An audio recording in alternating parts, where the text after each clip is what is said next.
Hi there! This is Carol and welcome back again to my YouTube channel. It's a new day, new video at bagong kaalaman na naman na matututunan nyo sa video na ito. And for today's topic, ang ating pag-uusapan ay tungkol sa BPI Special Installment Plan or SIP and Credit to Cash. In my previous video about Madness Limit ay na-discuss ko sa inyo ng konti yung regarding sa Credit to Cash. And suddenly, nakita ko yung mga questions ninyo sa aking comment section. In this video, ay iisa-isahin natin sasagutin ng inyong mga katanungan tungkol sa Credit to Cash. So if you are ready, let's begin. Una sa lahat, ano nga ba muna yung Special Installment Plan or SIP? It is a plan that converts your credit card limit or credit card balance into easy installment terms. Ibig sabihin, itong plan na ito ay pwede nating ma-convert yung available credit card limit natin or credit card balances natin and gagawin natin siyang installment para hindi mabigat sa bayarin natin every month. Staggered payment natin siya babayaran. Dito sa special installment plan na ito ay may mga kategory tayo na pwedeng i-avail. Una sa lahat, ang credit to cash. Ang credit to cash, ito yung meron kang available credit limit, whether regular credit limit or madness limit, then i-convert natin siya into cash. Siyempre, may mga products or services tayo na gusto nating i-avail pero hindi siya pwedeng card payment. So, itong option na ito ay bagay na bagay sa inyo dahil yung available credit card limit natin ay pwede natin siya i-convert into cash. Ang maganda nga dito ay similarly lang din naman siya sa cash advance. Yun nga lang pagkakaiba ni credit to cash sa cash advance ay installment mo siyang babayaran at hindi mabigat sa inyong bulsa if in case na darating na yung inyong due date ay hindi nyo isang bagsakan babayaran yung nakuha nyong amount doon sa inyong credit card.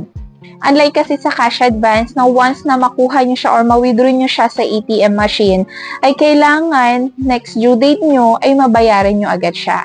If in case na hindi mo siya mabayaran ay doon tayo magkakaroon ng interest. Next category under SIP is the balance conversion.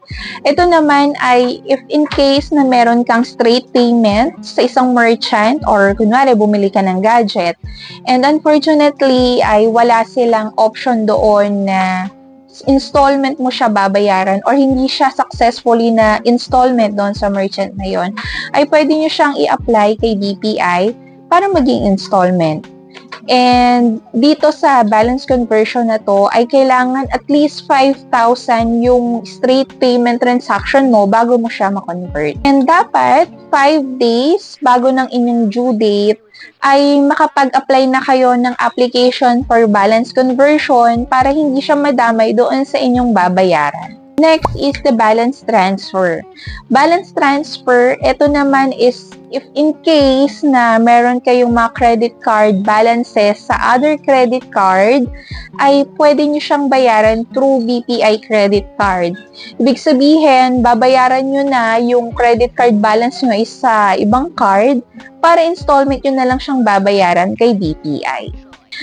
Ano-ano nga ba yung requirements para ma-avail natin itong mga nandito sa Special Installment Plan or SIP natin? Una sa lahat ay dapat dala natin ang BPI credit card natin. And of course, government-issued valid ID. Anyone can apply in this plan as long as you have a available credit card limit, either regular limit or madness limit. Paano nga natin siya i-apply? Saan ba pwedeng magpasa ng application? Pwede tayong mag-apply sa any BPI branch na malapit sa inyo and pwede rin po sa customer service hotline which is the 888-910,000. To avail this plan naman, how much po kaya yung rate?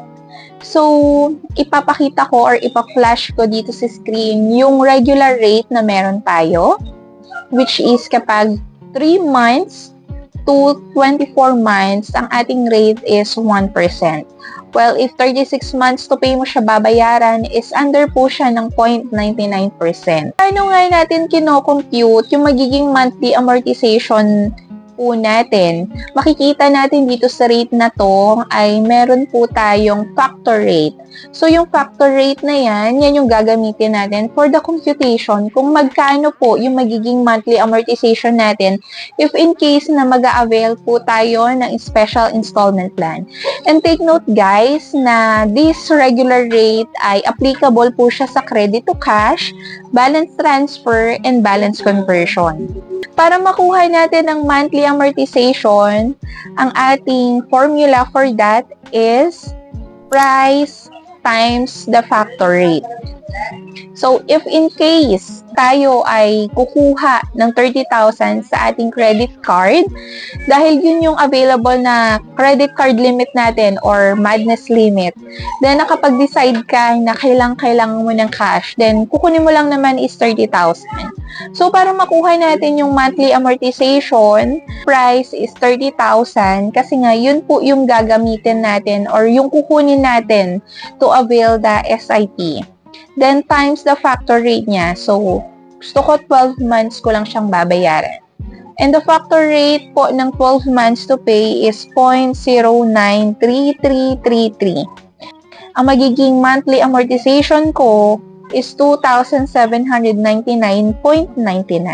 Pero paano naman po malalaman how much yung napatong na interest doon sa principal amount na niloan ko through credit to cash? So, price of the total installment with interest is equal to monthly amortization times the number of installment amount. So, ang ating monthly amortization is 2,799.99 times 12 months. So, ang magiging sagot niya is 33,599.88. So, sa loob ng 12 months, ay nag-interest po siya ng 3,599.88.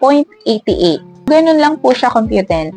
If in case na gusto nyo pong mag-avail ng credit to cash or balance conversion, balance transfer, ay nakalagay naman po sa website ni BPI itong SIP rates nila, and sa inyo pa lang, pwede nyo po siyang computin kung how much po yung gusto nyong i-avail. In case po na pupunta na kayo sa bangko, ay aware na po tayo sa monthly amortization po natin every month. Pero take note guys, na some of the clients with good credit standing ay binibigyan po sila ng special rate. Meaning to say, mas may bababa pa po doon sa regular rate natin, which is the 0.99% and the 1%.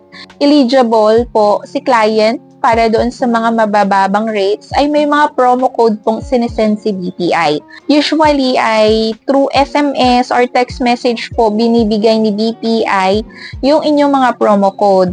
Pero take note guys na BPI mismo yung magte-text po sa inyo. No other number talaga naka-registered po kay BPI. So, may mga text message po minsan si BPI na you are qualified for this promo na mas mababa yung interest rate, ganon. So, pwede rin naman din natin i-inquire siya sa any BPI branch or pwede rin naman sa customer service hotline. Yun nga lang, medyo mahaba lang yung queuing. So, if in case po na hindi kayo makakapag-visit sa any BPI branch, ay pwede po tayong tumawag muna sa hotline. Example doon sa ating mga promo code is yung merong mga buy now, then 3 months pay later. Yung hindi nyo muna siya babayaran agad, then mabibill kayo after 3 months pa muna. Meron naman ding mga special rate na as low as 0.49%. So, depende po yun kung ilang months to pay nyo po siya babayaran. For example, if in case na 36 months nyo po siya babayaran, pwede siya maging 0.49%. Yung iba naman, 0.79%. So, iba-iba po sila ng promo code or promo na interest rate or special rate na tinatawag. Ito po ay based sa ating good credit standing. And under din po ng special installment plan, ay meron tayong may mas mababang rate ba. Itong mga plan na ito ay ginawa para mas makiter natin yung purpose ng kliyente kung bakit po tayo mag-avail ng credit to cash or ng special installment plan. Meron po tayong tinatawag na SIP for hospital, which is 0.75% up to 36 months po ang inyong pwedeng ma-avail na interest. 3 months to 9 months, ang magiging applicable rate is 1%. While if 12 months to pay up to 36 months, ay magiging applicable na rate po sa inyo ay 0.75%. Ang kailangan nyo lang ipasa para dito sa requirements natin, katulad ng sinabi ko kanina, ay BPI credit card lamang and government-issued ID. Pero since ito ay under ng SIP for hospital, ay kailangan lang po natin na attachment na for hospital bills po talaga itong ina-avail nating special installment plan. Pero ano nga ba yung mga billing na kailangan natin para dito sa SIP for hospitals? Usually, kapag nabibigyan na tayo ng official receipt para doon sa ating hospital bills, ay yun po yung pwede nating attachment na katunayan na for hospital bills nga po talaga yung ating purpose para sa paggamit ng ating special installment plan. Pero naman din po tayong tinatawag na SIP for school. In this plan naman ay tinutulungan tayo ng SIP na to para makapagbayad ng ating mga miscellaneous fees or tuition fees sa ating school.